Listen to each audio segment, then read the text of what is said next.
Hi, I'm Chris Bober, 8-year NFL veteran and founder of the Chris Bober Lineman Academy. And welcome back to week 2 of our summer O-Line Summer Challenge.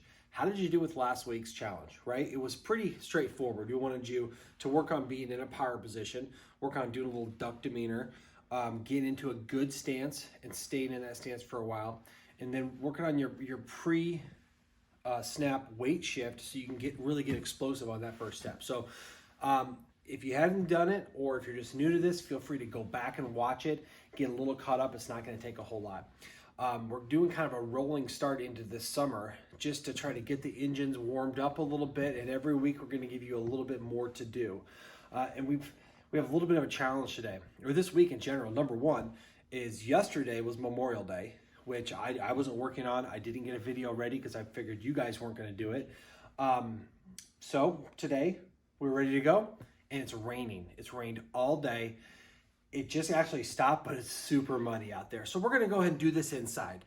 The good thing about showing you what we're doing this week is we're not going to ask you to move too much. We're really starting with the very basic fundamentals. We're going to talk about just the first and second step today and why they're important, okay?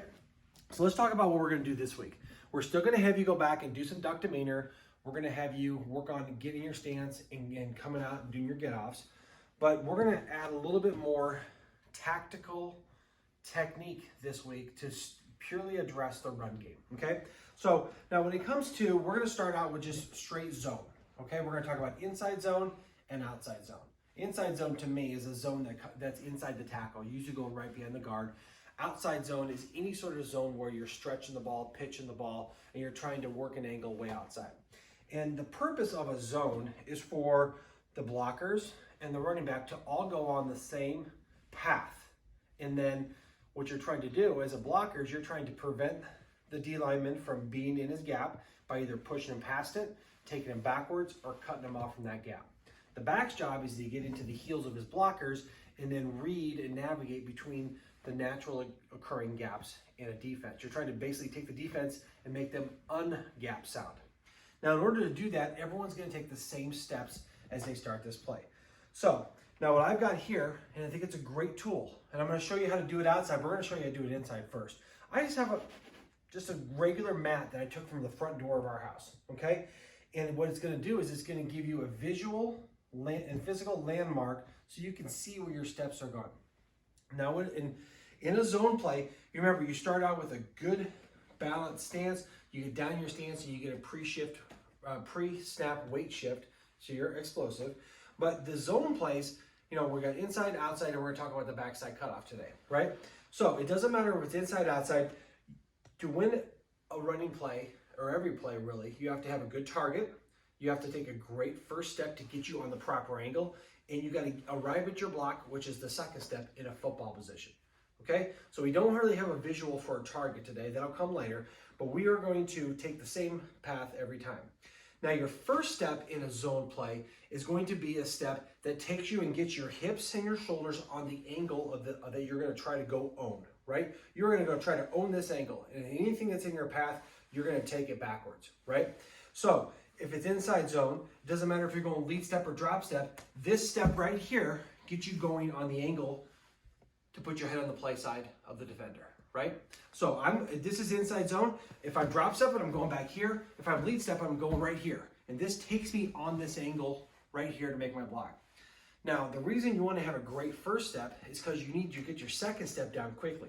Because while I'm in a position right here, you're not trying to strike your opponent like this because you're not in a very powerful position. You're over your outside leg, you're kind of unbalanced, and you don't have a lot of strength, right? If you want to get strong again, you need to get your second step down as quick and as powerfully as possible. So first step goes down, then you got to get the second step. It has to go forward and grab grass, and this is where your power comes. So this step comes here, and this is where you're going to be striking, lifting, and driving your opponent, okay? Now it's the same thing, that's inside zone. It's the same thing for outside zone, right? Except you're going to take a wider angle. Now, I really do not like to see a drop step here, because if you drop wide and go like this, your defender is going to meet you on your side of the line of scrimmage. So I would teach at least a flat step, okay? You're going to take a wide angle like this, okay? You're trying to gain ground and get to your opponent's your front side hand to the front side number of your opponent. The second step has to get down fast. Now you're gonna cross over just a little bit here, but this step has to get down fast. It's a boom, boom. And you're trying to get here and get to his outside number, okay? That's the wide zone play. First step, second step. Now, the last thing we're gonna teach and work on this week is gonna be the backside cutoff block, okay? This is a very important block, especially with wide zone. If it's inside zone, you're probably gonna still take a zone step and go on an angle. But on the backside of a wide zone play, you really have to work to cut off the nose guard, the 3 technique, or the 5 technique, okay? So what you wanna do on the left guard here in this instance is when you wanna do this step, get your weight pre-shifted here, you're gonna open up like you're gonna pull.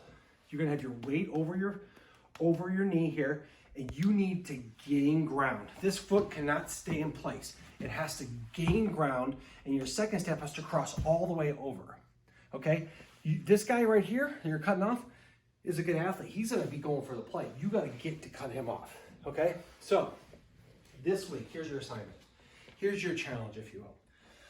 So you're gonna, number one, you're gonna repeat what you did last week. It should be second nature by now. Getting into a good stance, shifting your weight, doing the duck demeanor, practicing a good get off.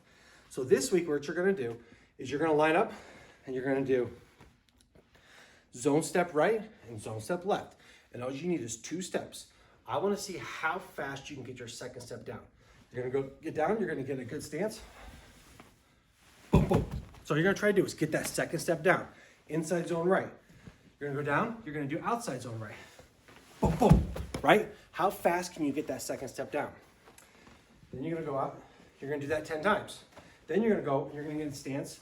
I'm gonna be in a left guard here. Boom, boom. How fast can you work on that cutoff block? How fast can you get out of your stance?